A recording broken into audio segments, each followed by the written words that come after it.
Hey everyone, welcome back to Corporate Decoder, the place where we try to make sense of the confusing world of business filings. Today, we're diving into a company that is making a tactical move, acquiring assets that sound like they're straight out of a first responder's kit. This is a Form 8K filing, which means something significant just happened for ACME United Corporation.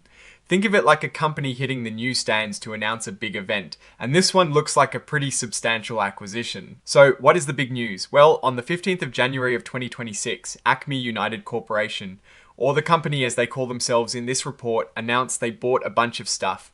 They bought it from two companies called Sled Distribution, LLC, which does business as MyMedic, and also Rapid Medical, LLC. MyMedic sounds like they're experts in those tactical trauma and emergency kits you see advertised directly to consumers. Rapid Medical is also involved. Basically, ACME United Corporation bought the whole operation of making, selling, and marketing emergency and first aid kits, medical packs, tourniquets, and all sorts of related gear. This is a significant expansion into what sounds like a growing market, especially with the emphasis on direct-to-consumer sales. What exactly did they buy? Not just the products, but everything that makes that business run. This includes all their inventory money owed to them, things they've already paid for in advance, their machines and equipment, all their intellectual property like patents, brand names, websites, and even their social media accounts. They also got the relationships with customers and suppliers, permits, and some contracts. It is a pretty comprehensive purchase of the core business operations. Now, let's talk about the price tag.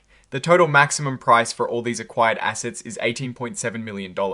That is a significant number, and it shows they see real value in this acquisition. At the time of the deal, ACME United Corporation paid $14.6 million in cash.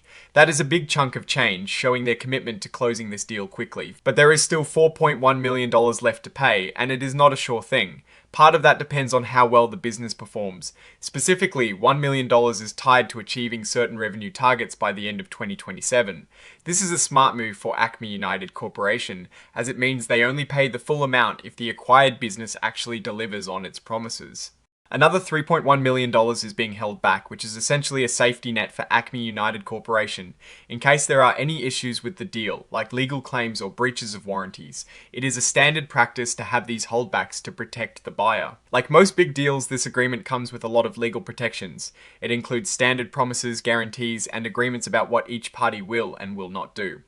The sellers are making promises about the state of their business, ensuring they own what they're selling and that there aren't any hidden problems like unpaid taxes or lawsuits. They're also agreeing to help ACME United Corporation with the transition, like making sure employees have offers, and that things like intellectual property are properly transferred. In return, the sellers are providing a guarantee that if these promises are broken, they'll help ACME United Corporation make it right. Up to certain limits and timeframes, it sounds like a pretty robust agreement designed to protect both sides. Interestingly, the whole deal is governed by the laws of Utah. This might be due to where the sellers are based or where the primary operations of the acquired business are located. And of course, the company also put out a press release on the same day to announce this big news. They've included a copy of that with this filing for everyone to read. Usually these press releases are designed to put the acquisition in the best possible light, so it is always good to compare them directly with a more detailed legal document. The actual asset purchase agreement is filed as Exhibit 10.1. It is important to note that parts of this agreement are confidential, meaning ACME United Corporation has blacked out some information because it is not considered essential for public investors and they treat it as private. This is quite common for sensitive business details. Signing off on this report are some of the top brass at ACME United Corporation. Walter C. Johnson, the Chairman and Chief Executive Officer, has signed it.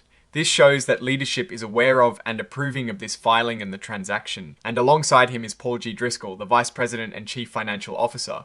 Having the CFO sign off is crucial, as it indicates the financial implications of this acquisition have been reviewed and approved at the highest financial level. So, what is my take on all of this? ACME United Corporation is making a bold move by acquiring MyMedic and Rapid Medical. They're clearly looking to tap into a growing market for emergency and first aid products. The payout structure, with a significant portion tied to future performance and a holdback for protection, suggests a calculated approach to managing risk. It is not just a cash grab. It is an investment with performance-based incentives.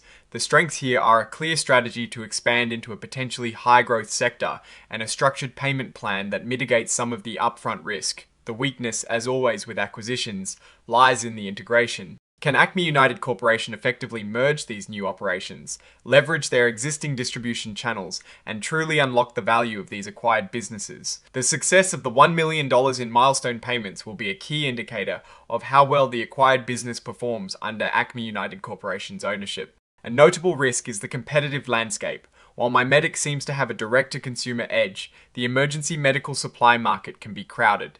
ACME United Corporation will need to ensure they maintain and grow that competitive advantage. Opportunities are abundant in increased market share, cross-selling to existing customers, and potentially expanding the product line into new areas. In conclusion, it appears to be a strategic acquisition aimed at diversification and growth for ACME United Corporation. The terms seem reasonable, and the focus on performance-based payments is a positive sign. However, the real test will be in the execution and integration of the acquired businesses. Alright, that is our breakdown of ACME United Corporation's latest filing. What is your take on these numbers and what they signal for the company's future? Drop your thoughts in the comments. If this analysis was valuable, hitting that like button really helps. And subscribe for more deep dives. Don't forget to check out the Discord in the description. Thanks for watching. See you next time.